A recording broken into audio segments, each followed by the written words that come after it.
And that's very similar to so he likes Helen's beauty as an example.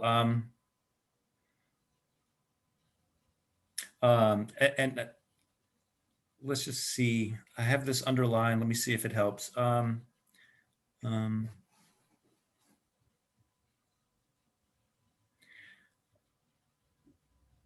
So, shit, I'm just gonna have to summarize this. Otherwise, I'm gonna bring in too much extrinsic. But the account of Helen's beauty is not just different from the account of the form of beauty.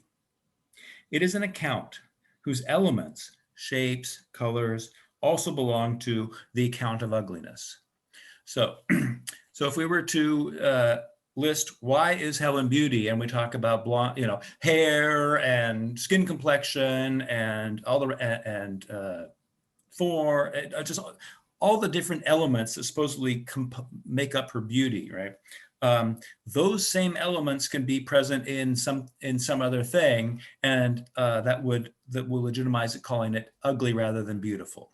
So the idea is any list of sensible properties is not going to sensible properties is going to uniquely explain a quality that something has. For instance, beauty. So that's the only explanation or the example I was able to find looking around his books to see if he talks about this at greater length anywhere. but it's at least comprehensible that if you describe something so beautiful and then you gave a list of properties, as somebody else could find exactly the same properties in somebody else and find them ugly. And so the explanation of beauty is the same as the explanation of the opposite of beauty. And that's the problem with conditions. The bottom of page 51, he does say that without generalization, there's only description, which is not an explanation at all. And so if the conditions, if the conditions were not for something, did not encompass something other than A, then you would lose the generality, and it couldn't possibly be an explanation, it would just be a description. Right. Sort of an extended, because the only thing those conditions would apply would be to A. So it's just that's more A, really. Right. So there's one more example where he kind of tips his hat to this argument. Page 69. Page 69, first full paragraph, when he talks about this is a finger. Just in order to begin to flesh out or understand better this argument, right? Middle of the page, if, to use Plato's example, the proposition is that this is a finger, then the truth conditions for being a finger, the necessary conditions in line with the argument in Socrates' autobiography, will at some level, say the atomic, equally be the truth conditions for being something else. So this is another gesture towards this idea that no set of conditions uniquely determines the form of anything. And so no set of conditions uniquely determines the form. Yeah, okay, but that's obviously circular. So we could say uniquely determines the property or state, the property it has or the state that it's in. Because that is the definition of the property, is the definition of its state in that way of explaining it, or not explaining but describing it, which amounts to a description. It's like it's describing itself, which is not an explanation. Is that what you mean? That's not what I mean, but that's related to Peter's point and the reason why I brought up the generalization points. Maybe we can triangulate and bring these different accounts together. Peter, do you have an opinion on this one? Or anybody else? I'm still trying to digest it. I'll get back. Okay. So state your question one more time, Tim, because I actually didn't quite understand it. Well, I'm just trying to understand the argument here. Right. And I don't know, it's too many words going around too fast for me to really Understood. catch it. I All would right, think so- this has to do with over and under determination, but Oh, yeah. I think also I think we can say that we can't if we have this highly specific set of conditions, like as you said, we end up in a tautology. So explaining what it is to be something is going to involve being able to account for more than just the conditions themselves. I don't know if that's yeah. Yeah, because the conditions, well, okay, no, the conditions, that's different. I was thinking properties. Right. Just to bring another text in, top of page 71, just Tyler's mentioning of underdetermining reminded me of this sentence. So we're adducing evidence right now to we're gathering topoi together to understand this argument better. Philodoxers base their beliefs on their sense experiences, but the senses as such deliver to them tainted data, the colors and sounds and shapes that are underdetermining as evidence for the presence of any formal property. More than this, they are positively misleading, since they are taken to provide evidence for a property when that identical putative evidence serves as evidence for a contrary property.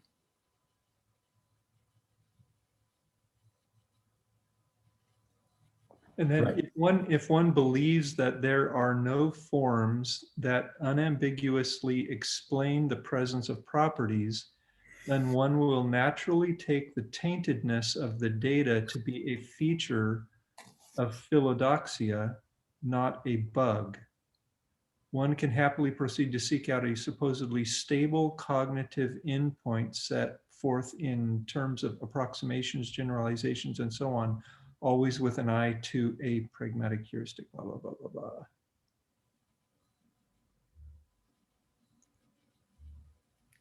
So this is like a really basic point, but if you ask what a finger is, and I say, well, it's to be all of the necessary and sufficient conditions for this, and I hold up one finger. Well, there are 4 fingers on my hand, and all of them involve different conditions. So how can they all be fingers? Interesting. Right. Yeah, that's a good illustration. Mm-hmm. But, for my benefit, would you say that again, Tyler, please? Yeah, if what it is to be a finger is meeting all of these, a set of necessary and sufficient conditions. So the particular conditions of one of my fingers will be different than the particular conditions for another one of my fingers. I'm saying that slightly differently this time, but I think that maybe should help understand how there's this problem if we try and reduce things to just these conditions. Because the generality of what it is to be a finger cannot be so highly particular as the set of conditions that it is to be a particular finger. You need the form, which is a generalization, which can't be found in these sensible particulars. Right. Right. And the idea is, okay, good. So I give you some necessary and sufficient conditions for something being a finger, right? And that turns out that those same conditions obtain for things that aren't fingers. And so my explanation fails because I was trying to explain why this thing here is a finger. And so what we want to do is we want to add more necessary and sufficient conditions.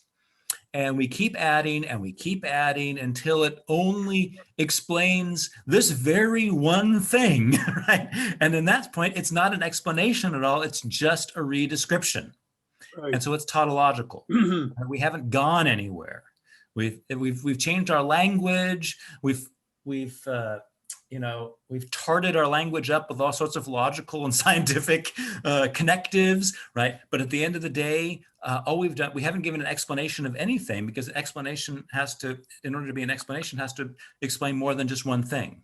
Right, so this is a failure of naturalism in that if all you can do provide are conditions, either you, and the conditions don't explain,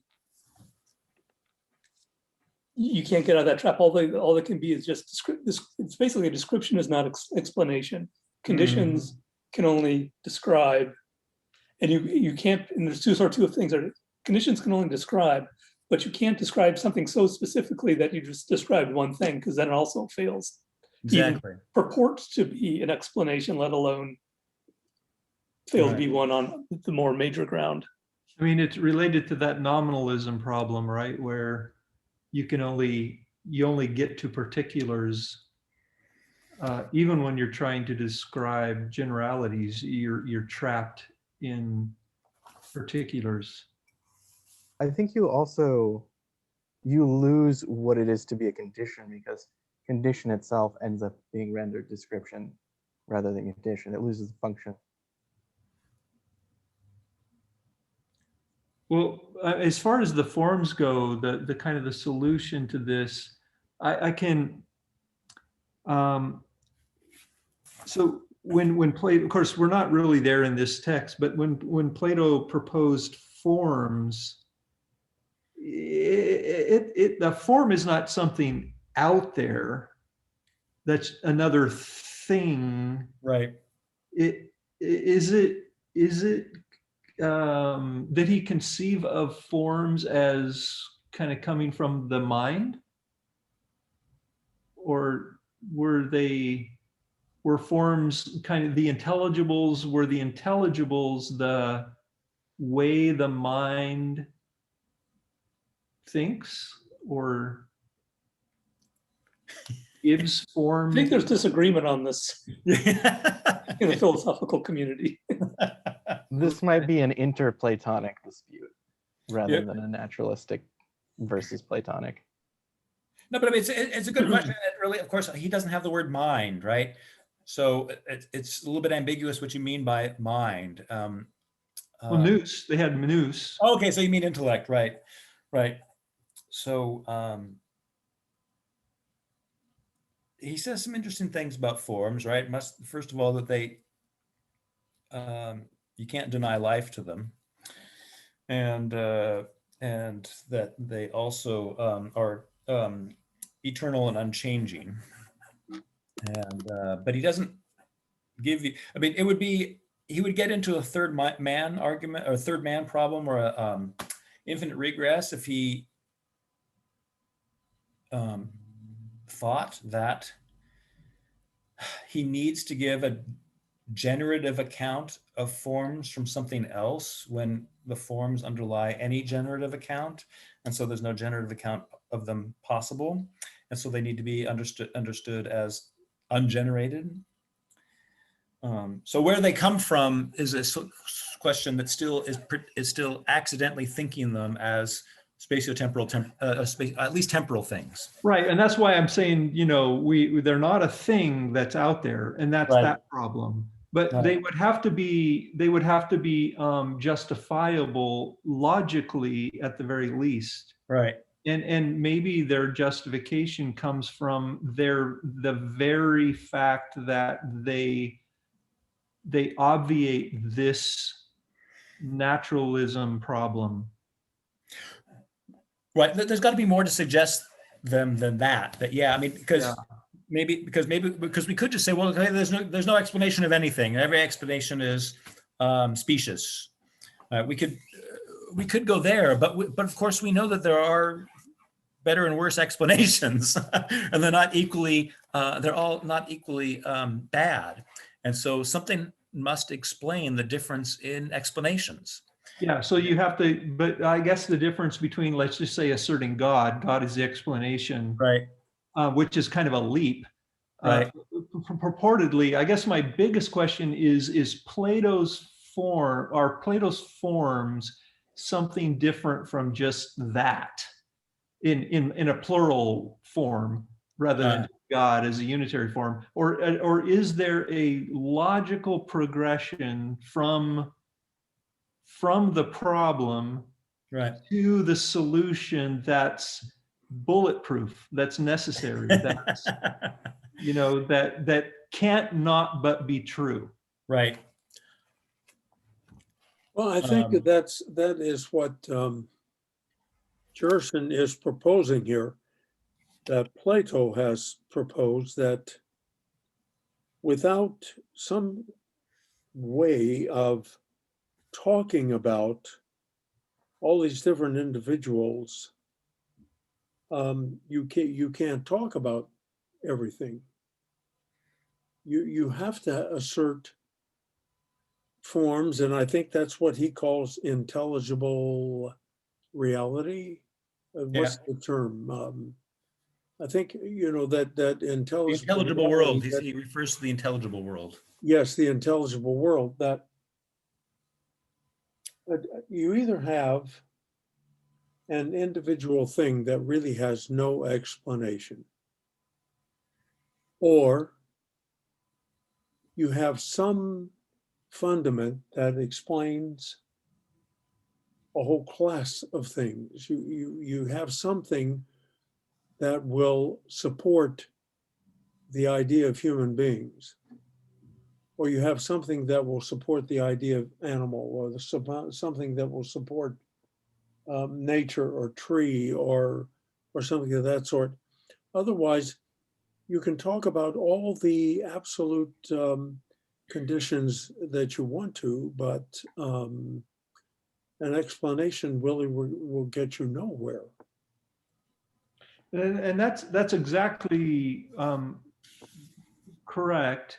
But my question is it just asserting Right. this form, or is there a necessary logical necessity, or Right. a logical necessity to this form that is argued from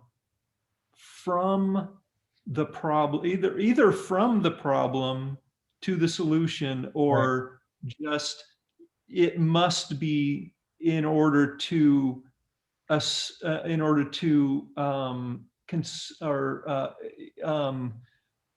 let's see, accept or not accept, in order for anything else to be true. Yeah. No, it's a good question, but I'd have two things to say, and they might be completely off base. One would be, what is commensurate with our intellect and our understanding of things?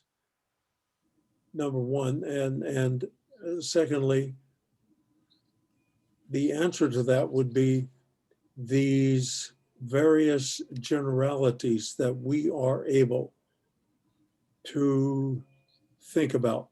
Right.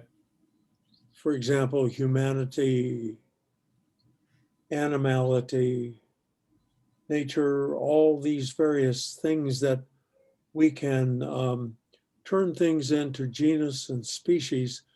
That is what our intellectual capacities and our intellectual structure would allow us Right. to formulate as something being applicable to everything that is there, that would finally give some kind of an indication of where a cause might lie. But that's kind of the best I No, could. I like your invoking genus species, and my shortest possible answer to Tim is that this the problem of explanation of anything is going to be understanding the unity of the multiplicity, or unity of what's different. And Right.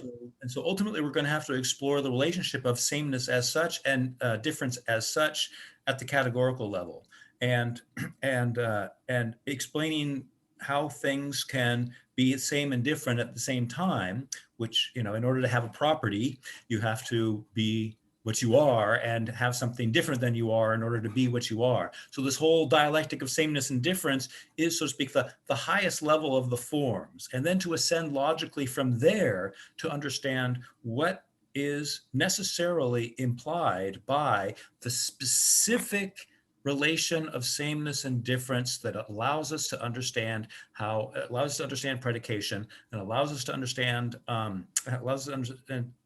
how things can be different but nevertheless the same.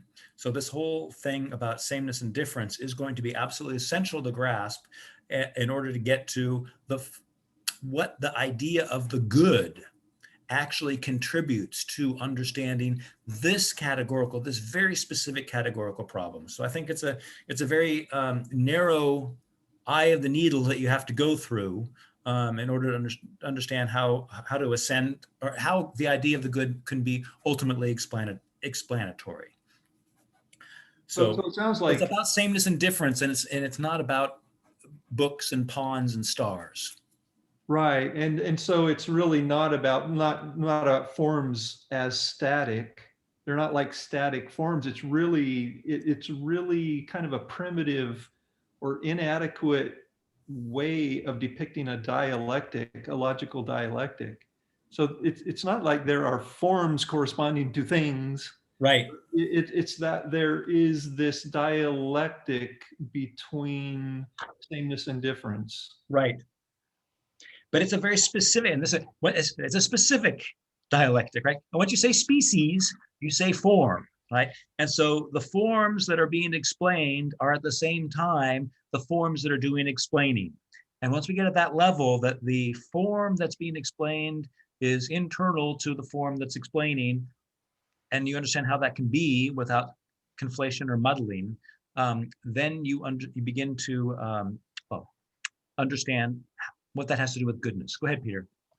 And this also gets back to the sort of the hierarchy within the forms, that there's these sort of fundamental forms that do the yeoman's work up front, like difference, sameness, motion, rest, whatever the ones in those. He isolates some of them in the sophist. And you were also getting into this a little bit with your arguments against those guys in that other group on Meetup, right? You were arguing with, after the Gill lecture, you got caught up in that Meetup. Oh, yeah.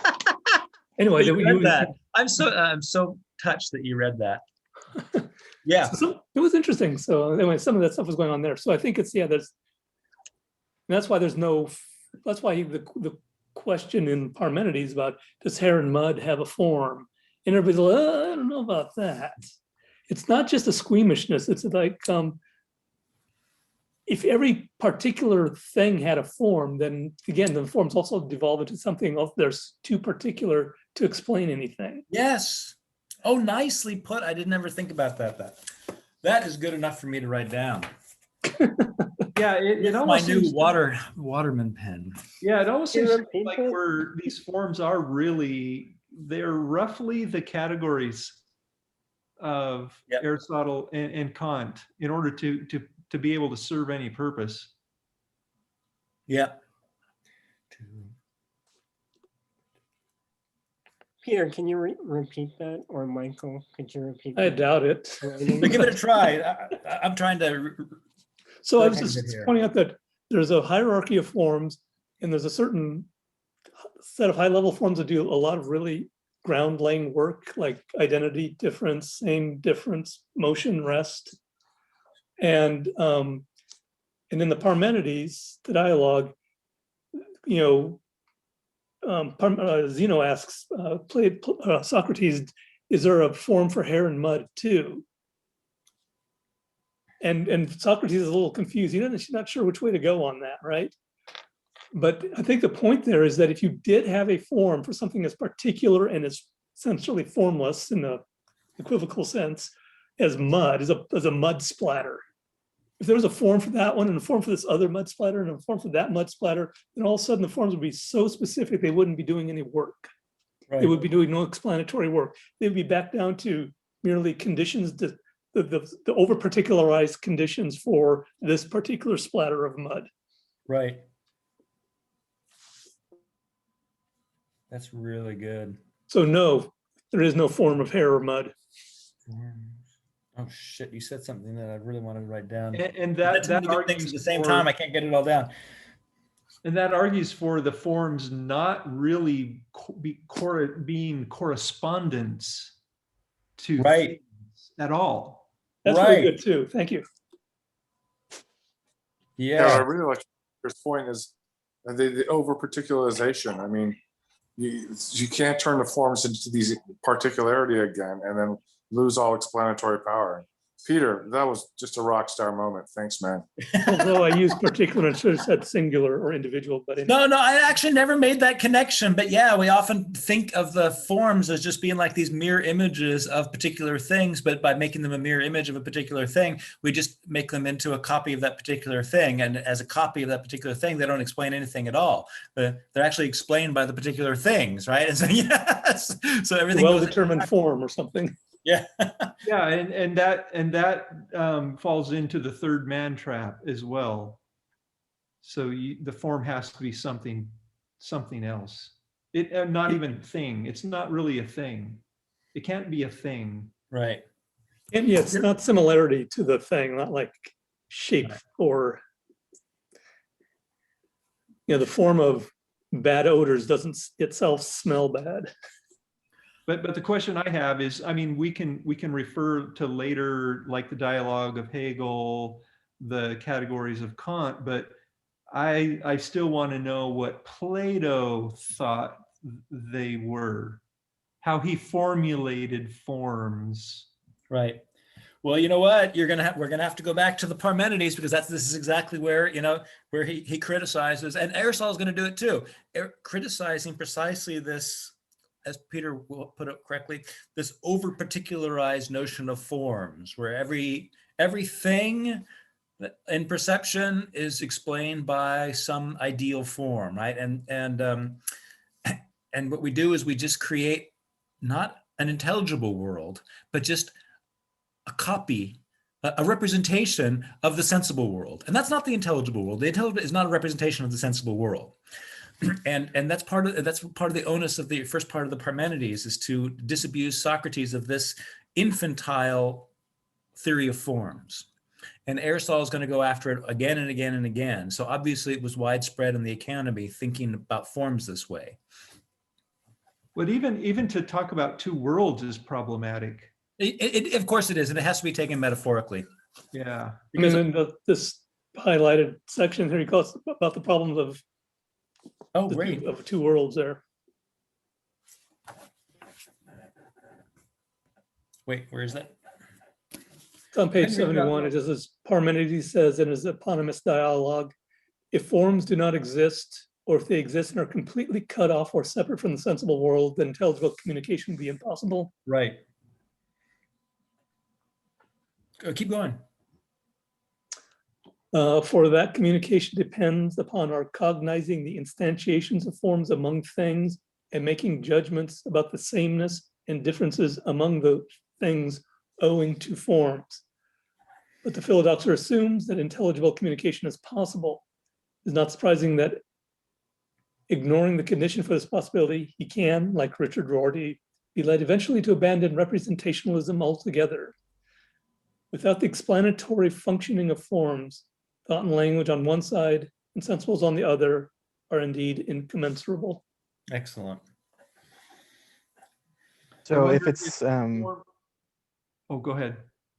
I was just gonna say, if it's description all the way down, in a sense, we're all, to kind of bring this back to Wittgenstein a little bit, we all have our private languages and we can't communicate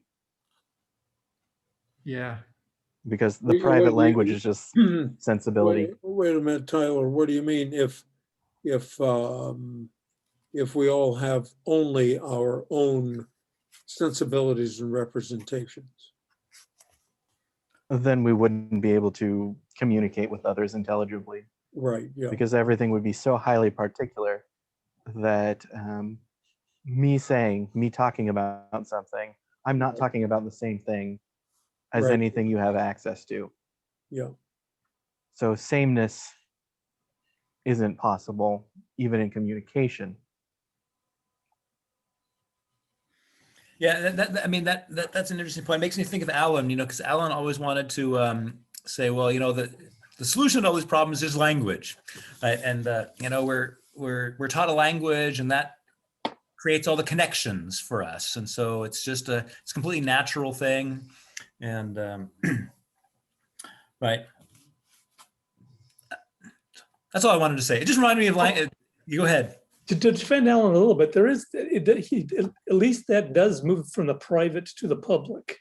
No, I Okay. totally get that. No, I'm actually Yeah, saying, that there's rational ground for Right, his right, right, okay. application of language here, right? It's not, but the problem is it's not language that does the work, because the point is not all language is true or all language is false, but some of it's true and some of it's false, depending on how you combine subjects and predicates and all the rest of it. And so, it's not, so we need language to combine subjects and predicates, but what makes the relationship between subject and predicates true or false is not itself language.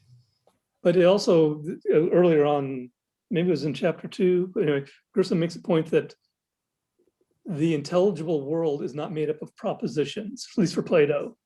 Right. Yeah. Right, with, I still struggle with the meaning of that, to be honest, but Well, you effectively need the intelligible for language to be possible. That's sort of what the proposition is. That's the thing that's the same across the variations of language. yeah, I think the idea, I was reading this ancient epistemology book, and I think at least part of the explanation for this use of proposition is that knowledge is infallible because it is what it thinks, and so there's no difference. But belief is always about things that are and are not. And since things that are and are not are always changing, belief needs the mediation of a proposition to stabilize what it is that it's talking about. You can't believe in the sensibles, you can only believe in the proposition. Well, so it's belief is always directed towards the proposition and not towards the thing itself, so to speak. And so the propositions become intermediary terms, right? Everything changes is about everything that changes, but the proposition, everything changes, itself does not change. And so they get relative stability through the proposition. That's how he explicates the difference between belief and knowledge in the Republic in this other book. So maybe that's helpful. I don't know. That kind of lines up with Kant on how the senses cannot err, but error arises in judgment. Not completely, but it's kind of in a similar vein. Well, I'm kind of wondering if then knowledge can only be formal knowledge. That is, it can't, well, it must be at the level of Yes. formulation, and forms are the movements of formulation, but you can only know things in terms of that movement. Right. I mean, that's not that foreign to us. I mean, that's not foreign to natural science. Knowledge of things is not description of things. It's understanding the laws that it's understanding the general laws that account for their behaviors. So is there anything particular in knowledge? Is there any knowledge of the particular, or is all knowledge of the forms that don't correspond to particulars? It's not quite answering your question, but it's my favorite quote in the posterior analytics. That perception is, we perceive the individual objects, but perception is of the universal. So we sort of, and we can't say we mine the universal out of the particular. That would be wrong to say that. But the universal is what allows us to see, to make sense of a particular. Yeah. Grasp the particular through the universal rather than the other way around. Yeah, but that's just understanding things through laws. I mean, that's, in a sense, you can say, well, science just takes us away from reality because we don't get the particulars. But the law is precisely the law of the particulars. You know them through it, and you're not going away from them. You're getting at their essence. You just used a bad word, by the way. What's that? Essence. Well, No, existence is the bad word. the existence is a much worse.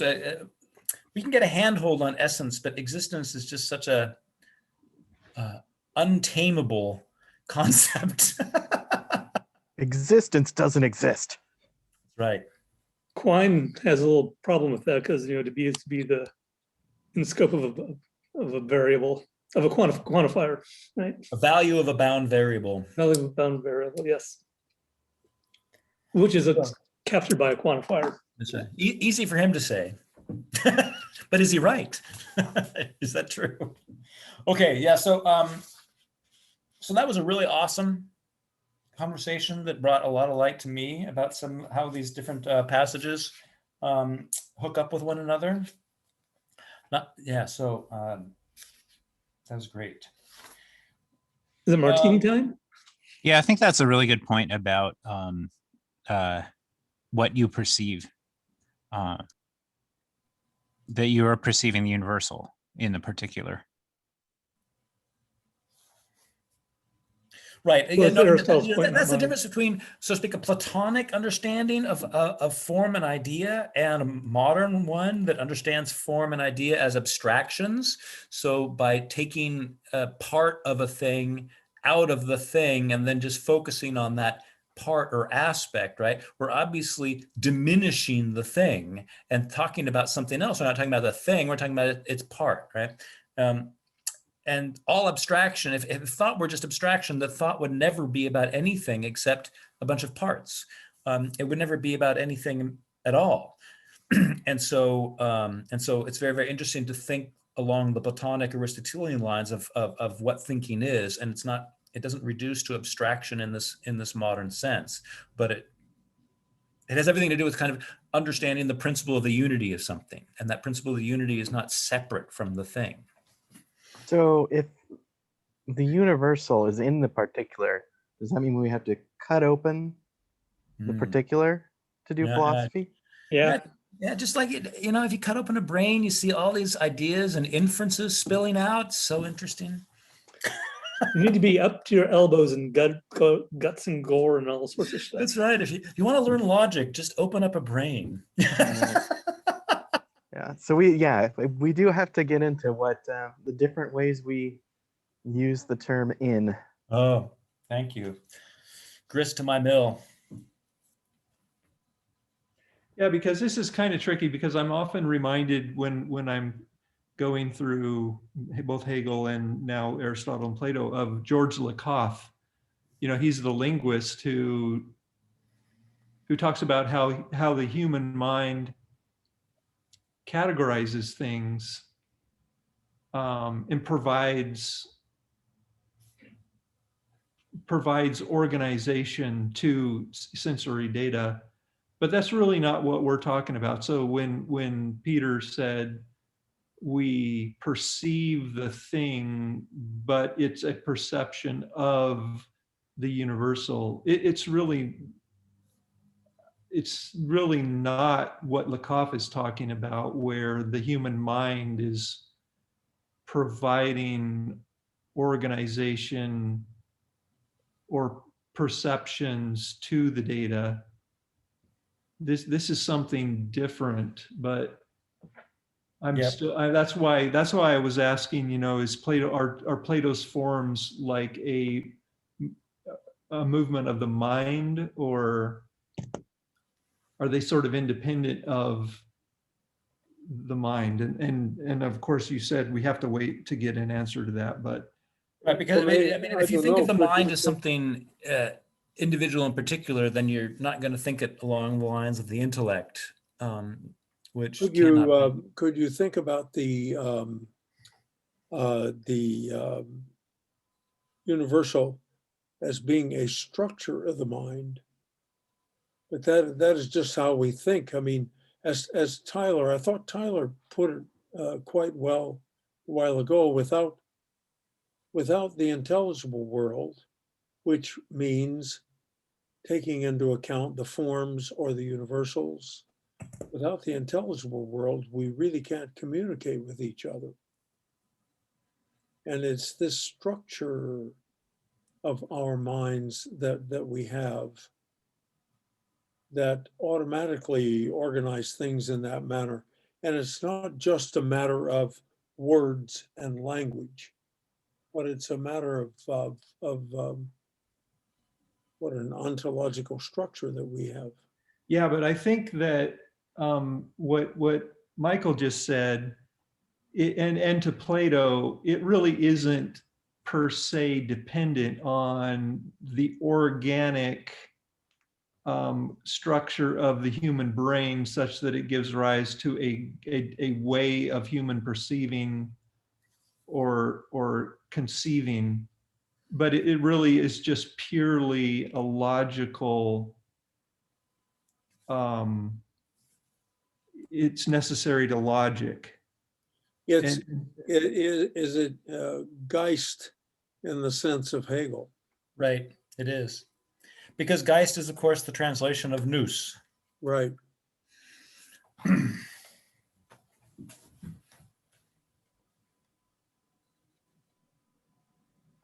I think that, to me, I'm still at the point in my philosophical journey where I think that's somewhat presumptuous or, whatever, but still I sort of understand why you have to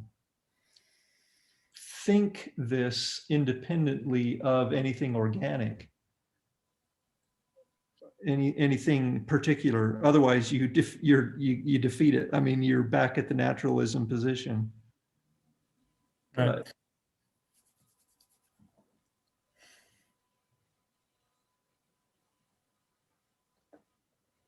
So should we get to, let me see, Tim, you originally talked about how meaty page 52 was. So maybe we look at that and see if our conversation has shed some light on it. yeah, Which page? 52? it might not be as interesting as all that other stuff we just talked about. We can talk about owls and warthogs. I love this. I think this is very helpful. Yes. I love this owl example. Yeah. So can somebody else take over the reading for me? What, that first paragraph? Yeah, I'll try. thank you. Supposing that if the necessary conditions for some state of affairs are discovered, one has then discovered the cause naturally suggests that any appeal to a supernatural cause is superfluous. The complaint has force, but only if it is assumed that a cause must simply be reducible to a conjunction of necessary conditions, with the conjunction perhaps being dubbed sufficient. I take it that Socrates' autobiography is minimally challenging this claim. As we shall see in the next chapter, forms belong to the eternal world, and their putative causal relevance could never be deconstructed into temporalized, necessary, and sufficient conditions. The forms are, so to speak, eternally present as causes. Instances of our participants in them arise in the sensible world when the relevant, necessary, and sufficient conditions obtain. According to this approach, it is perfectly reasonable to say that this is an owl because the necessary and sufficient conditions obtain for it participating in the form of owl, and it is not a warthog, not because the form of warthog is not eternally present, but because the conditions for it being a warthog do not obtain. The necessary and even sufficient conditions do not preempt the causality. That is what the argument against Anaxagoras aims to show.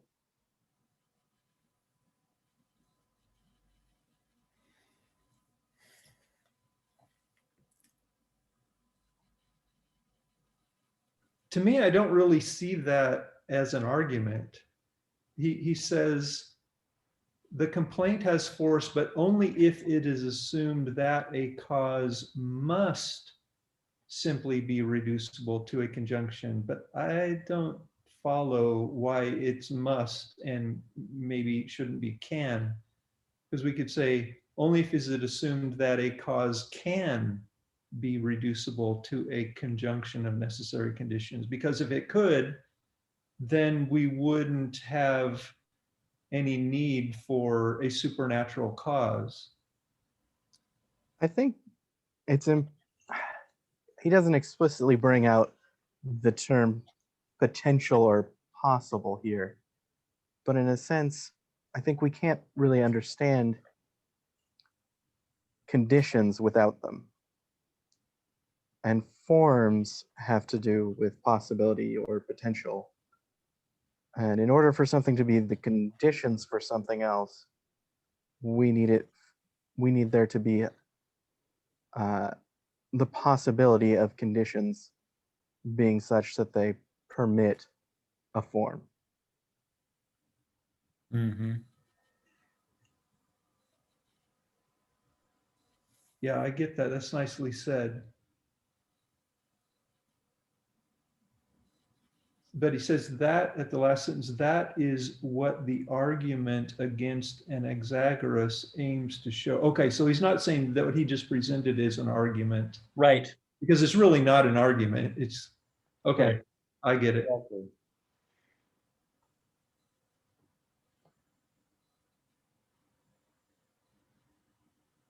So the forms are, so to speak, eternally present as causes. Instances of or participants in them arise in the sensible world, okay, when the relevant, necessary, and sufficient conditions obtain. Now, he does talk about this form of owl. Mm. That almost seems to be a regression back to the notion of there's a form corresponding to the species. But, you know, I mean, the language sort of tempts our minds think of it that way. Right. But we're really not talking about that. There is no form of owl. There is, well, I don't know. Is there a form of owl that's different from a form of a warthog? And if so, Well, if they're two different things, then If we yeah. can distinguish, there has to be something that we distinguish on. but then we're back to particularity, aren't we? No, but the point is that we're at a general, owl is still general. Right. Right. We can have different species of owl and so forth. And each individual, And they're both different kinds of animal as well. Well, is there a form of red feather? Is there a form of Well, we can have quanta? multiple red feathers, right? Red tail, you mean? Well, it seems like many forms it's participating in many forms to be red feather. Right. well, there is a problem here in general. Like when you stop calling it a form and you're calling it like just a conjunction of forms, because maybe there's a form of feather and there's a form of, and every feather is colored. Right. And you would attribute red to this one, but is red feather its own? Right. We don't want to go down that the path where we end up just describing things again. Right, and that's where I'm kind of struggling with this, because it almost seems like if you're distinguishing form of owl and form of warthog, because they're, you know, this, he says, because, let's see, according to this approach, it is perfectly reasonable to say that this is an owl. So Mhm. this particular owl is in the form of owl. It's not in the form of warthog. Why? Because it doesn't meet the conditions of being in the form of owl. That is, its properties are not do not align with the form of owl. And so if we were talking about quanta, you could say that this, you know, I can't remember what all the different kinds of this neutrino is not of the, it's of the form of neutrino, not the form of this other quantum. Well, is there a distinction between the conditions and the form or the cause? And maybe we're conflating condition with form when we're talking about, the red-breasted owl or whatever the hell they are. Yeah, there seems to be a point where we trespass into the territory of describing. And I And it's think, frustratingly unclear when that happens so far. At yeah, least well, I think it has to do with, as we've started using vertical versus horizontal, right? But I think if you understand that there are things that, admit of multiple forms, like the red feather, then we don't confuse the heap with the forms that are involved in the heap, in a sense. the species would somehow presumably explain why you find red feathers on this species of owl rather than yellow Yeah, and one. I didn't mean to introduce color like a property like that. I was thinking of species, like, certain species of owl. There are other species of owl, and we maybe distinguish them by color sometimes or other features, but those are just those are features. And so then if we say that there's a form of the red spotted or the red spotted owl as opposed to the the white owl, Right. Yeah, I think, the color is not really relevant. It's more the species that are determined by different factors. But so if you're going to differentiate one species from another, then that differentiate, right? There's logical conditions to introducing a difference that would allow us to distinguish between different species, right? And that is if it catches something essential about what makes one thing different from another and not accidental. So we're back at thinking about essential and accidental properties in order to determine whether we're speciating properly. And then then we have to sort of look at the things that we want to say, is this one species, or is this many species, right? And and look at its behavior and figure out whether the way we want to differentiate it is accidental to its nature, and that it's essentially one species. So we have to start doing a lot of empirical research here in order to begin to understand the life form of this creature that we want to call an owl, and distinguish whether a red owl is a different species than a white owl or something. Go ahead. And not every difference is an essential difference. That's my point. Yeah, I was about to say this is very parallel to the discussions we're having in Hegel, right? Because we're going through observing reason, and he's struggling again with what is it just this external set of descriptions does not capture the essential relationship. So this pile of properties, red, feathered, short-beaked, or whatever it is, Right. that's not the essential thing. The essential thing was, for at least for Hegel, is on the conceptual side. And I think there's maybe we're mistaken with our example, or maybe even the Jersey kid here is mistaken with his example of owl versus warthog. Maybe that's a bad example too.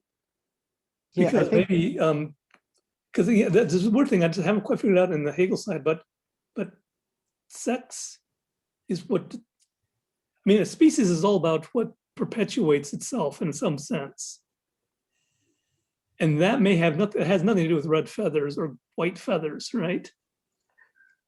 yeah, I but think does it have anything to do relevance, with Platonic forms either? I mean, No, that's what I'm saying. We're that's- going down a bad path with this speciation thing, because I think it's, I think that part really relates to something Schelling was talking about. I've mentioned this before, but Schelling was trying to address the problem if life is like self-perpetuating, like a continuous process, then how do we perceive it in any particular form? And so he was trying to find like places where this process is forced to stop for whatever reason. And sexual difference is one of them, because by separating out the sexes, then life can't just continue to reproduce itself. It has to, find a mate and so forth. So I think one question we can ask is, are there things that are relevant or irrelevant to some things being what it is? And so in order for there to be substances at all, that has to be the case. Which means if they're going to be life forms, there will be things that can be said about those life forms that are relevant to there being that form of life. Right, and just to get at the speciation, right? To always go back to that that example by Schmidt about the yellow triangle, right? Yellow triangle is not a species of triangle. Why? Because these two properties, triangularity and yellowness, are only accidentally related to one another. And so in studying triangles, you will never encounter in their nature a color. And in studying colors, you will never find a triangle. And so many things in the sense world are merely accidentally conjoined and therefore do not constitute a differentia which would allow us to determine them to be a species of a thing. So we need to distinguish between proper species differences and accidental differences where one thing merely happens to be conjoined with another thing, even though there's no essential relationship between them, like the yellow triangle. So I think that's kind of the methodological approach that one would have to follow in order to figure out what are the proper genus species distinctions and which aren't. But at least it gives you a method for thinking about it. Okay, so let's say that we had this notion that a horse could not mate with a donkey. And so we consider them different species. And then all of a sudden we realize, oh, wait a minute, there's this mule that comes out when they do mate. Right. Would we say that we got the form wrong, or that the forms are somewhat arbitrary just based on what we're counting as essential? Or, because reproductivity doesn't seem to be necessarily essential to the form. It seems to be more necessary to the conditions, but maybe not essential to the form. And we can err on what is a species, like even like bonobos and chimpanzees, right? We thought they were the same thing for so long, but they're not the same thing. So what? Yeah, I think did we discover a new form? Or one thing I would say species? is that the way something preserves itself has relevance to distinguishing different things, but it's not necessarily the whole story. So you might think of distinguishing things in terms of predator versus omnivore versus what's the plant one? Why am I forgetting this? Herbivore. Herbivore. Thank you. That's and so you might think there's only the two categories, predator and herbivore, and then you find an omnivore and you find out that it doesn't, that's not the whole story, right? That can't be all there is to distinguishing something. So I think the way that reproduction plays a role is one difference that is pertinent, but it's not the whole story, similar to how herbivore, omnivore, predator doesn't give you everything. I think the Charlie and then Garth. Sorry. I think in right though at the very beginning of this section of the discussion, Tim, were you wondering when you talked about forms in the form of the owl and all that, I think you were wondering at the very beginning, do these forms have a separate existence? Are they something out there as causes? Yeah, I wondered if that was your question or not. But I would think that they can't be in order for him to his position to hold. But I Okay. still wondered if he thought of them that way. But Michael's answer is that no, they're not. He thought of them in terms of oneness and unity, or unity and multiplicity, and sameness and difference, and things like that. Mike, did you want to respond to Charlie's question? If not, then you're behind Garth. Okay, I'll be behind Garth. All right, thanks. Yeah. So like, let's take the example of mud. Like we can say, okay, there's no form of mud. Now, then when we consider mud, we have to think of it as a mixture of other forms or something. Like say a mixture of water and dirt. And of course, maybe dirt doesn't have a form either, but it's a mixture of whatever dirt is a mixture of, So then if mud has any kind of property that isn't present in the other two, then isn't that a problem for the theory of forms? Like mud is sticky, or, stains your clothes, whereas dirt doesn't stain your clothes and isn't sticky, and water doesn't stain your clothes, isn't sticky. So why does mud do that, right? Exactly.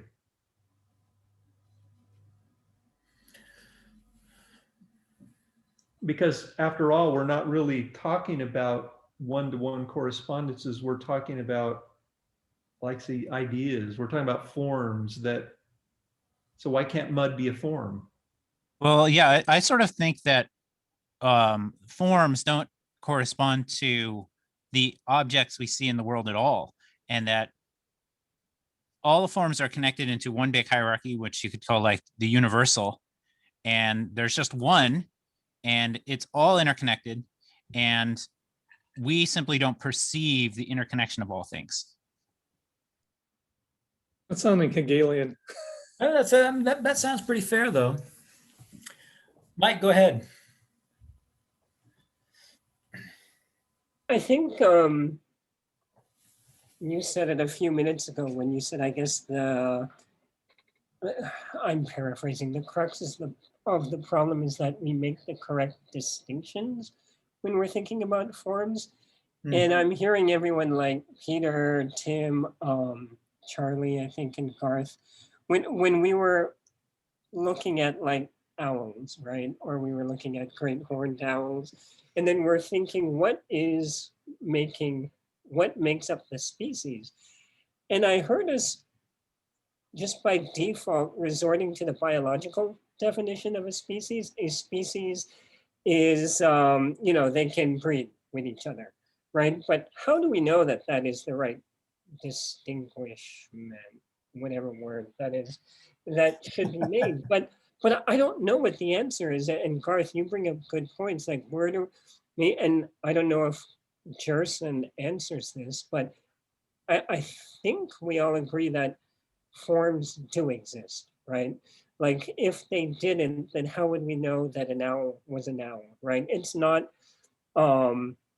this infinite set of particulars that we define, right? It has feathers, this one has 10,000 feathers, it's gray, it's got these horns. Like the more particular we get and less universal, then we've lost somehow that form of the owl.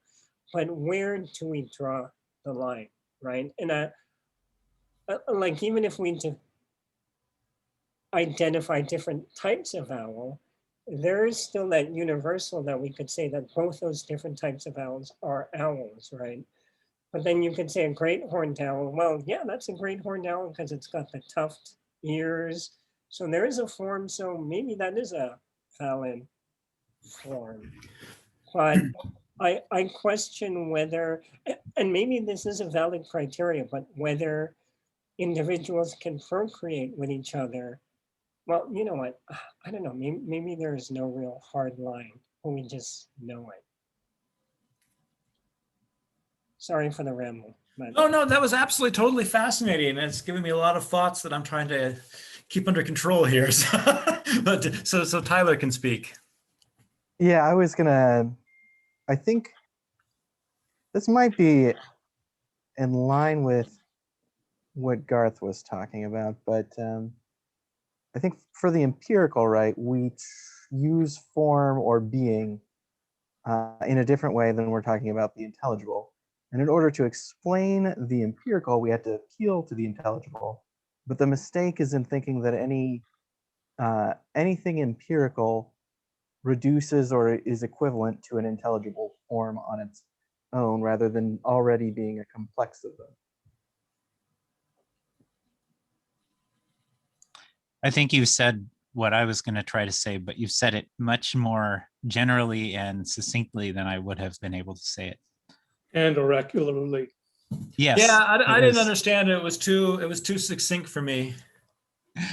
Well, like, so if you think about it, like an owl, are owls necessary or not? Because it seems to me something like a line or a shape like a circle is much more necessary than an owl. Like an owl is sort of accidental that creatures like that exist on the earth. But like I cannot imagine a universe in which there are no lines or points. There you And go. then there's things like color, which are really like, is that necessary or not? But but it seems like maybe this formal world deals more with things like lines and shapes and things like beauty and relationships between things. I will say that one of the problems we are dealing with, I think, is trying to how does the empirical sensible world line up with the formal world? And we're getting, I think, confused with our empirical examples, perhaps. But I think I take exception with the way you were using necessity, like the form of an owl isn't necessary. I don't even think that makes sense. I don't think there's any sensible content to that. The necessity would come in that, given the definition of what an owl is, it's necessary that an owl, if Fred's an owl, then he has, he has a beak or whatever. That would be the necessary part, but the form itself isn't necessary. Mm. Now, maybe there are certain forms that are in some sense necessary, like maybe those really high level ones, sameness, difference, identity. But maybe that's what you meant by owls, not necessary. Okay, there can't be a universe at all without sameness and difference and identity. Things like that are absolutely fundamental. Right. That's Okay. what I was trying to say. Like, if there were no owls on the earth, our lives would be fundamentally the same. Like, but if they're, so they're not necessary for thinking. Maybe what I was thinking of necessary for is necessary for a universe in which there is like thinking consciousness. For a world. And I think there are some certain forms that without that, we wouldn't be able to think at all. So I'm just gonna throw this in before Tim. Sorry, Tim, I'm cutting line, but I just wanted to say that at least in the Neoplatonic thought, it's not clear that Plato thought this, but that all empirical beings are just the result of vast cross sections of forms. They're like where many, many, many, many forms intersect, you have an empirical being. And so if the forms are necessary, then the empirical beings are necessary because the forms are all eternal, and therefore all their intersections are eternal too. And they're massively intersected points that are much more densely intersected at the empirical level than at the mathematical level or at the noetic level. That's where you have things like owls. So I just wanted to bring in that aspect of necessity as a possible way of understanding this. And sorry for cutting, Tim. Go ahead. Well, I don't know. This seems to be getting more and more absurd thinking about forms when we talk of it like this, because if we say it's just like an intersection of forms, and really we're just talking about a collection of properties. But I was kind of going to chime in favor of how Garth formulated that, because really when you talk about what is necessary even to think, you're talking about more along the lines of the categories that Kant talked about, and that presumably, even though I haven't read it myself, that Aristotle provided to Kant and his posterity. So, I think Garth's point is really great. I mean, there are really, like, there's an infinite number of possible life forms, if assuming that evolution is, has that kind of potential, and that, the species aren't just kind of statically just came out of nowhere. And so there would have to be like an infinite number of forms to accommodate all the species, let alone all the inanimate objects, let alone all the properties. I mean, assuming that forms are in intersection the way Michael just described, then they would be really reducible to properties. And I think I don't know, it seems to me like if we're not going to say that forms are what are necessary, then we don't really escape any of the problems of naturalism. I'm butting in line because I'm sharing the text. I cannot able to raise the raise hand functionality goes away from me. I had my hand up before. I had Okay, these Peter, late Garth, Mike and and Mike. Garth. And there's anyway, but so it's an interesting point on what Tim was saying was that it struck me that you take about what the normal the classical view of what species were that came from Linnaeus and everything, and that's describing morphology. And there's this tree, and there's supposedly 5 kingdoms, and all blah blah blah. But what they do today is they essentially use cladistics or cladograms, which basically are for this one particular purpose. We're going to define this clade as all the individuals whose genetic code is within delta on these particular axes. So there really is no pre-established anything. It's just an arbitrary, it's an external teleology. I mean, Hegel gets into this with external teleology when we bring to nature what our purposes are. So I'm going to say for my perfect experiment, let clade X be things that have, big thick claws and really beady eyes. Maybe that's a clade for the purposes of this experiment. The next experiment, I'll care about fuzzy ears and pink noses. I don't know. But I just make up species on the fly for my own purposes. That's and right. really there's no, because there are no exactly species out there, as it were. That's right. That's what Gerson calls pragmatic heuristics. He makes the point, lacking the forms, all we have are pragmatic heuristics. Thank you. That excellent, fascinating point. I think I can go after Mike because I was going to ask Tyler to expand on what he said earlier, but since Mike wants to talk, I'll just let Mike. Cool. Okay, thank you, Garth. Yeah, I was going to respond or ask, respond to Tim specifically. So if I could put it another way then, are you saying, because I think, and I admit I didn't get a chance to read this reading, but I'm trying to catch up during this the past hour and a half or 2 hours. Gerson is talking about forms and causes and explanations, and I think he is arguing for the supernatural, right? The forms as being the true causes. But what you mentioned, Tim, made me think of, like the form of an owl. The fact that I can think of an owl, I guess, and let me talk scientifically now, would be empirically contingent, right? It's based on evolution, and the fact that an owl came into being is because of all the processes that came about on the planet Earth to evolve into an owl. So how could my notion of the form of an owl have been not contingent on that? Is that kind of, does that follow from what you were saying? Yeah, that's definitely part of the problem, right? I'm struggling with what a form is, and it seems like our discussion it implies that the term form is, you can't really pin it down. It's like, it's not this, but it is that. It isn't that, but it is that. We haven't pinned it down, I'll grant you that, but I'm not sure if you can't pin it down yet.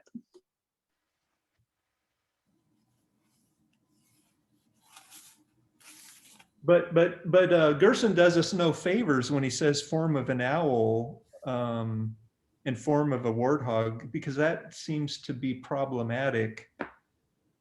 And like to your point, Peter, maybe that's just a bad example.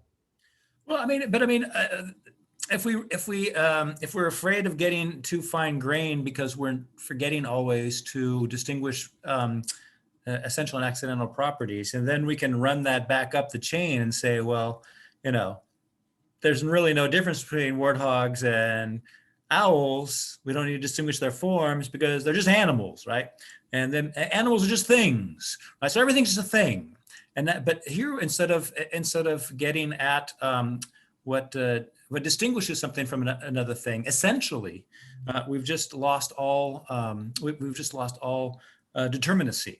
And so that won't do either. Essential to what? Essential to what? The species or to the form? It's like, and that gets back to the point where if the species is contingent on all these conditions, and it could or it might or might not have evolved, and there are, let's say, trillions, quintillions of species that potentially could have evolved but didn't evolve, is there a form to which those species that never evolved, never were, is essential? And of course, To be fair to Gerson here, there's far He's more not- form. There are far more forms than real things. I mean, that's a necessity of the intellect, which is far more intensively determined than any spatiotemporal process. but each So one of those forms correspond. Now we're back to correspondence. That there's a form of this particular species that never evolved.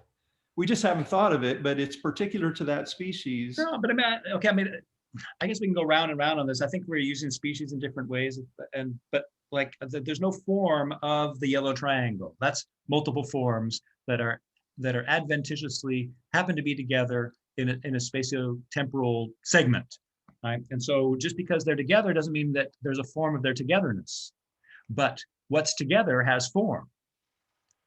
And so I think that helps to think about this, but maybe I'm wrong. So I see a couple hands, and I'll let Tim respond to me. Garth, since Mike's gone. Oh, I guess my hand was left up from before, but I will say something. I was just thinking about mixture, and I was thinking maybe the problem is that we are using these really general colloquial terms, whereas if you really want to study the matter scientifically, every form or combination of forms has its own ways of combining. And you could take these as properties of the form maybe, or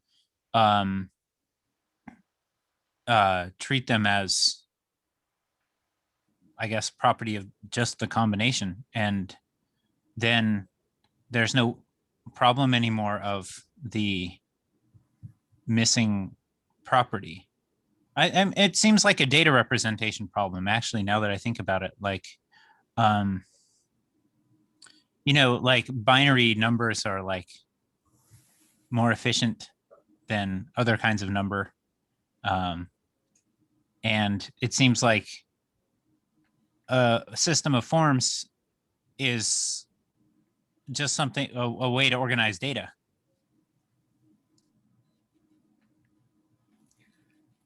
Charlie. Aren't we kind of, though, falling into the trap that Peter made a while ago of a form for this, form for that, for absolutely everything? Pretty soon it gets so specific and so minute that it doesn't mean much anymore. You get actually only the particulars. Maybe we're being, I think, a little bit too demanding of what these forms are and exactly of what they mean. It's going to be like that judge. He says, I can't define a form, but I know one when I see one. Yeah, right, exactly. Well, if that's the case, then I don't know what God is, but I'll know him when I see him. And I know that I just say he explains everything. And so that's good enough for me. Well, he explains nothing. He explains You have everything. to have Well, yeah, but I think what a the, form is. yeah, but I think the idea is here is that the forms, the universals, etc., make things intelligible. That's the main point. And it's not so much that what each particular form represents and how specific and just how concrete and particularized can you make it, that the idea that we can think this way and that we can think about a form or a universal for this particular thing, that particular area that makes the world intelligible. I think maybe that's the idea more Well, than that is trying the idea to, that forms are just a metaphor for intelligibility. And if that's well, all he was trying to advocate for, like, you know, there's an intelligibility that is transcends over the material world that makes the material world intelligible. And forms are just a metaphor for, you know, for that intelligibility. Then, okay. Well, the next paragraph actually, I think, sheds some light on that when he says the Platonic reply is that there would be nothing to explain without forms. And so that means that forms themselves are not what explains per se. There's something to be explained in a sense, or they're involved or a condition for explanation to be a possible activity. I think he said the opposite. He said there would be nothing to explain without forms. You have forms, therefore you have things that they explain. He's not saying that you have things to explain, therefore you have forms. I don't think so, but Well, they isn't have that what to it says? go. He says the Platonic reply is that there would be nothing to explain without forms. Right, right, because there would be nothing distinct. There would be no types or typical processes or typical behaviors or typical anything, because it's in the type that we recognize the form. The question of why things are together the way that they are, why a substance can admit of changes, and so forth, those require forms, but there's something to be explained. The forms themselves on their own are not what explains. And can I just say that also, forms are part of the process of inquiry, and they're not just like we've already established, they're not out there, right? Right? They're not in a separate heaven or something like that. I just encountered the sentence in a book totally unrelated, but I feel like it's related to what we're talking about and might help. It's about final cause, and he says that for a process, talking about processes, to be causal is the same as to instantiate a type form of natural process.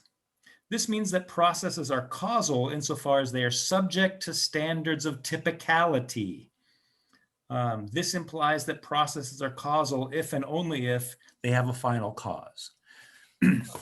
So here we see that, that what we're looking for when we're explaining and understanding are types.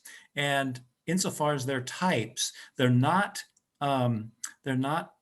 confined to this situation here now. They're found in other places too. So they're general, right? And that generality is partly, it gives it its explanatory scope. So I can explain this here now and that over there, because they exemplify the same type, and so they're subject to the same kind of explanation. But that doesn't get so fine-grained that we don't need to find out any further than that, right? Whether the 5 centimeters feather is a different species than the 6 centimeter feather or whatever, right? We're just looking for patterns of typicality, and that gives us both the form as cause and the way in which they're not there, right? Because, and the other thing I wanted to point out in this before, and then I'll shut up so you can respond or tell me it's irrelevant, but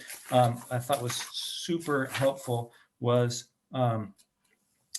given the notion of a type, this means that processes are causal insofar as they are subject to standards of typicality, right? And standards of typicality are how we think types and the criterion we use to distinguish types. And obviously the criterion we use to distinguish types aren't going to be individual particular things. So here we just have a kind of example that, you know, forms are a product of the mind knowing itself. And we're not going to find them anywhere else but there.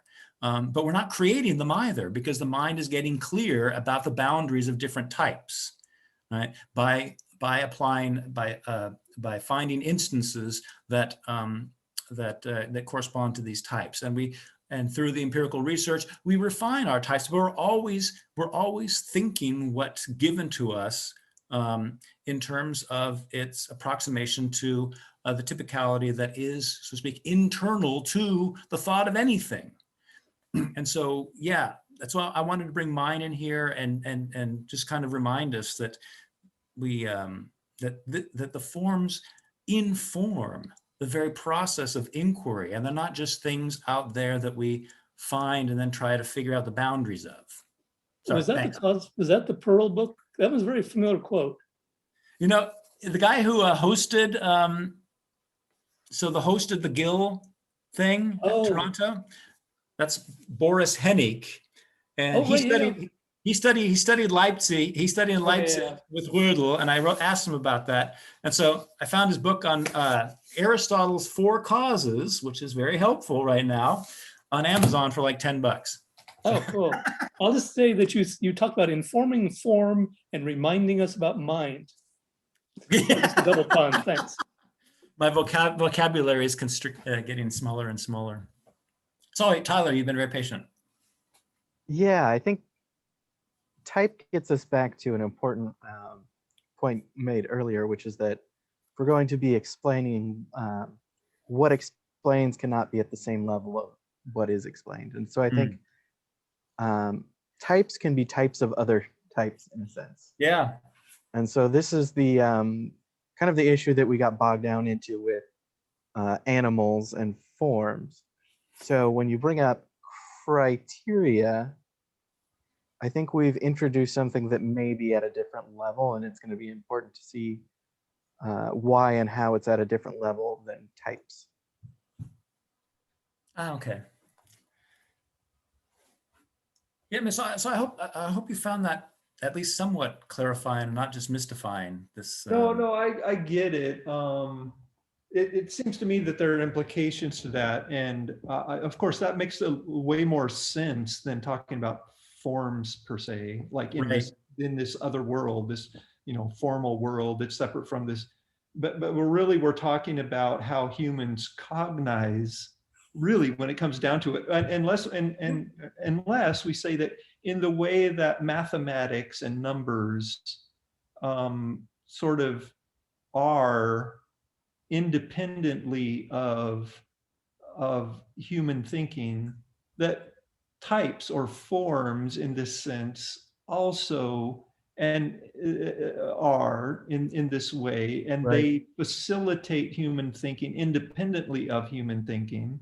Right. And so the implication to me would be that any kind of cognition, whether it be that of humans, that of chimpanzees, that of dogs, that of worms or ants, depend on these forms in order to make distinctions between anything, to categorize in their day-to-day anthill climbing, things like that. And otherwise, we are then trapped inside the naturalism, like it's dependent on the organism that is doing the thinking, that is, it's specific to humans.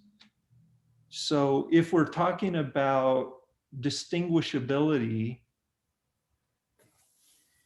independently of any organism that is distinguishing, in the same way that we're talking about, you know, addition and subtraction and geometricizing independently of those who are doing it, then yeah, I guess I can go with that. Cool. Peter, you're up. I was just thinking that maybe that one of the ways that we can't get at what a form is empirically. That's kind of backwards. We're not going to abstract forms from the data. That's the wrong way of going about it. So where do the forms go? Theoretically, the forms flow from the good, right? So I'm wondering that if the concept is sort of that structure that unfolds, you know, and this is flipping over to Hegel now, but if the concept is this thing that sort of the structure of universality, particularity, and individuality that sort of unfolds into all these more concrete things, it's only that through that is sort of generated from the overflowing of the superordinate good that will then generate, as a word to say it's ugly, a form. Mhm. And that's an unsatisfying answer because I can't give you the necessary conditions for being a form, for Mhm. instance. So I think forms are going to end up ways of being one, but then we had to understand the Right. relation of forms to the one to properly account for Right. them. Keepness or contingency is not going to make a form. No, I think that's a very helpful. Thinking formally is itself methodical, and so we have to be very meticulous about following the rules of formal thinking. And our problem is that we don't know how to quite do that yet. When does a species belong to a genus, and what are the proper differentia, what are improper differentia, right? But there's that, and there's also this thing that keeps coming up that Tyler and Peter brought up that I think is really super important, and that's this notion of when is an explanation not vacuous? It becomes vacuous if an explanation is so full of detail that it only explains one thing, right. So an explanation has to be open to multiple. An explanation must be able to explain multiple things, which means it's got to be able to explain A and not A, right? And that gets back to this whole idea of conditions. Oh, sorry, I'm getting confused here. I thought I had a thought, and I can't quite get it together. But if we think about the necessity of kinds of unity, the kinds of unity that forms give us, has never been given in any set of necessary and sufficient conditions.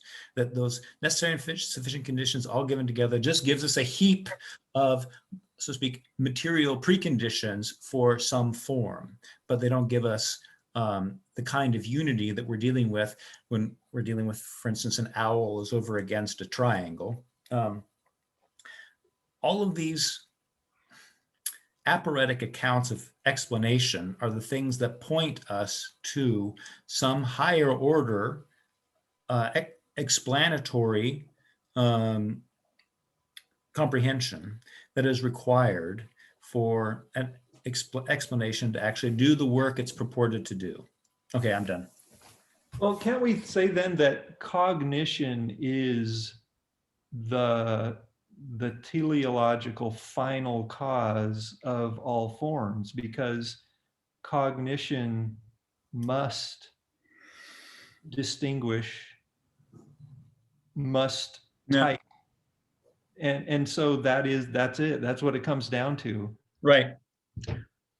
So ultimately, to understand anything is to understand the mind, and the mind, in understanding anything, is establishing the standards of typicality that will allow it to distinguish one kind of thing from another kind of thing. So it gets back to this Hegelian whatever, the mind knowing is understanding anything is the mind knowing itself, and so the most perfect knowledge is self-knowledge. Yeah, I can really go with that. It is the, what does he call it? The first principle is cognition. Right. Yeah, no, that's a very helpful insight, because that's going to have something to do, cognition and perfection and the good. Perfection in the sense of being completion. A complete understanding is an understanding of the understanding.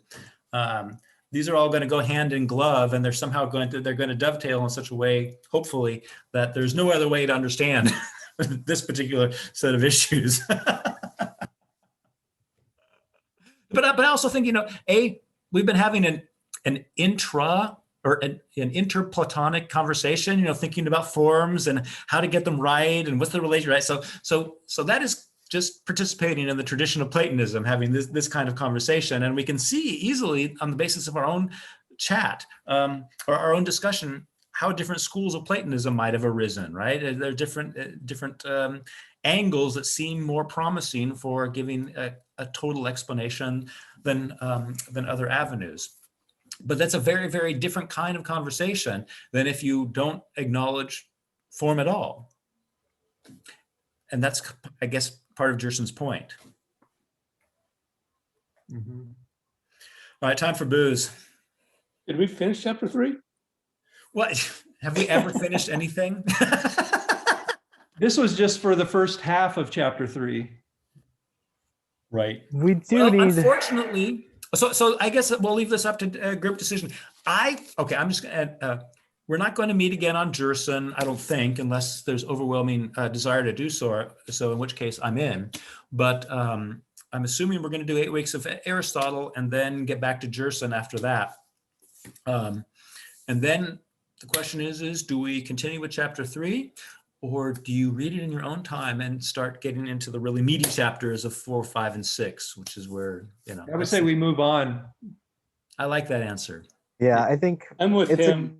it's a good idea to start, because chapter 3, I don't think there's that much going on in the rest of chapter 3 that is not going to end up being explained by the meatier chapters. Yeah, anyway. no, exactly. But we need to get into the weeds here a little bit. Charles. Hi. Well, 2 things. I'd like to continue with Gerson at some point. Oh, good. If we could. Oh, yeah. And then the second thing, I've really appreciated this conversation because I've known about the forms for 50 years, but this is the first time I've ever been in a conversation with someone, and thank Tim for that. Exactly what is a form and how do they function and what are they for? And all that kind of thing. And I've found it very enlightening. So I really appreciate that, both things. I play the role of the fool. I don't get it. Well, for me, it has been the role of the, what do you call it? The devil's advocate in a way, yeah, which has been very good. I appreciate it a lot. Well, the role of the fool in a sense is important because one thing people will often end up doing in a conversation is if they don't know something, they don't say anything. And so you get like half of the group, or maybe even just a couple people, talking to each other as if everyone else is understanding what they say. Right. And then if no one objects because they don't know what's going on, really it's not playing the fool, it's making sure being somewhat self-deprecating there, but yeah, I think it is valuable, this kind of dialogue, and is if I don't understand things, at least hopefully I'm asking constructive questions rather than. It keeps the ramblers in check. But the point is that Tim is being a Shakespearean fool to Michael's King Lear. How did we? I don't get it. How The did we madness come? of Lear. That's the right, the fool. madman. That's right. It's the mind knowing itself. Duh. Oh, right. How did we come to translate eidos as form? Isn't the Greek word eidos, and that's closer to idea, right? It was an early Google algorithm. They hadn't quite got it right. Yeah, machine learning, right? I mean, idea and eidos, can mean form, but I think most basically they mean the look of something, right? Right? It's look, the look it has, not my look on it, right? But the look, and that kind of what makes it distinct from everything else, right? And here we get into the questions of determinacy and typicality and all the rest of it. Makes me think of the look from existentialism. Ooh. The look, right? Like if somebody looks at you, it's like Oh, that's postmodern, kind of the attack. gaze. You're thinking of the gaze, The right? gaze, yeah. That Steel, objectifies you and turns you into, reifies you and turns you into a sexual object. Yeah. steel blue, was that? Happens to me a lot. The steel blue, the look from that Ben Stiller model film, Oh, yeah. Blue Steel. Zoolander, Yes, it is blue steel. Zoolander. Yeah, Zoolander. It was indistinguishable from his other previous look as well. Yes.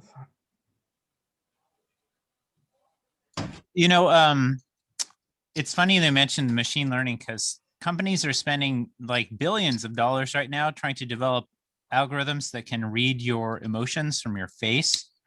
But there's like huge amounts of evidence from psychology that that's actually not possible. That when we think we read somebody's emotion from their face, we're actually using a ton of contextual clues from our knowledge of the situation that they're in to infer their emotional state. So it's amazing how much money is being wasted right now on that.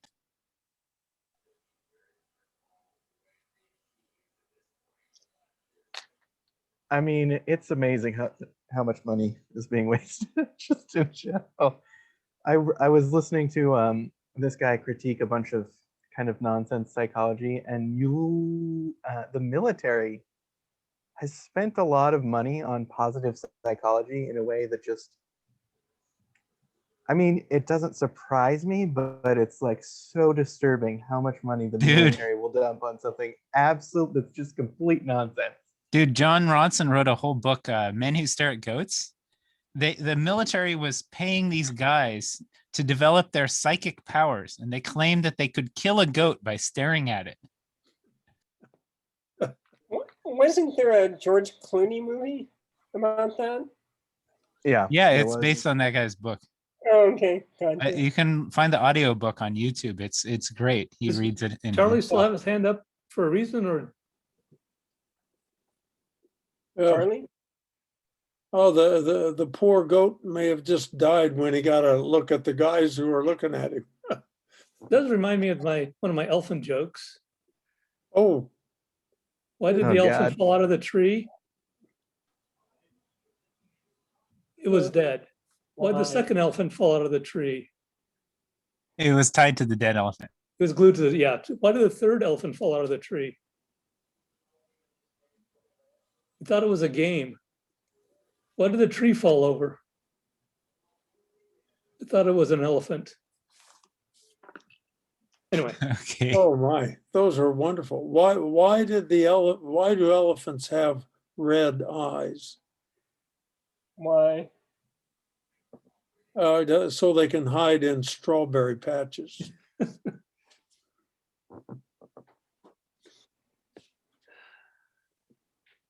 is really a commentary on the nature of explanation. Yeah. The different answers you can give for Source. what. A good commentary on universals or the intelligible world. complete with pictures, of course.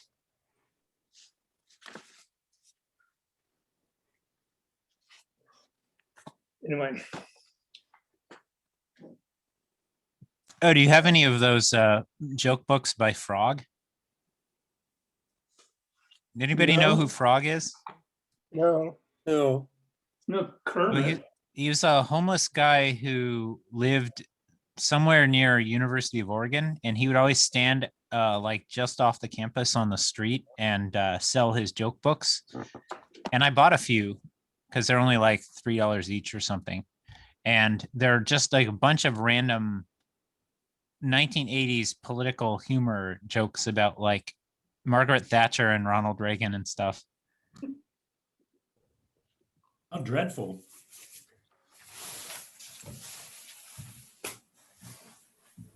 Yeah, humor is a complicated thing. Yes. You do get some people who just, Is there a form of humor? yes. There's several forms. You have slapstick and non sequitur, Black two-person joke. Well, here's a question. You know how every time I go and listen to like a music aficionado, they have another term for a kind of music. And if you go look through Wikipedia and go through a bunch of bands and it says what kind of genres they're part of, it's like they get really, really creative. So are there Platonic forms for all of those kinds of music?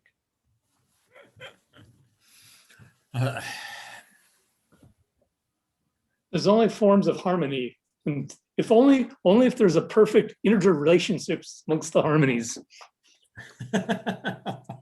Because really, a lot of those things are just fusions of different influences, right? Right. So, what is Mongrels. like, how many forms of music are there so that you can fuse them together and get this almost like infinite combination of, or infinite array of kinds of music?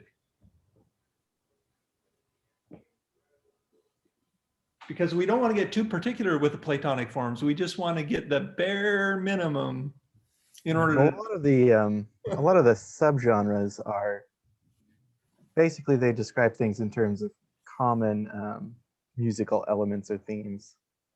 And so you get a lot of different potential overlaps in themes. So kind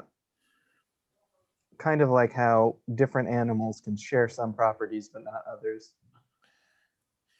Yeah, but I mean, you're gonna have to look at the structural, speak the mathematical principles of music in order to find discriminating criteria, because stylistic devices are not explanatory of the kind of music that's being played. Right. And so if forms are supposed to be explanatory, then what it is that we say about something formally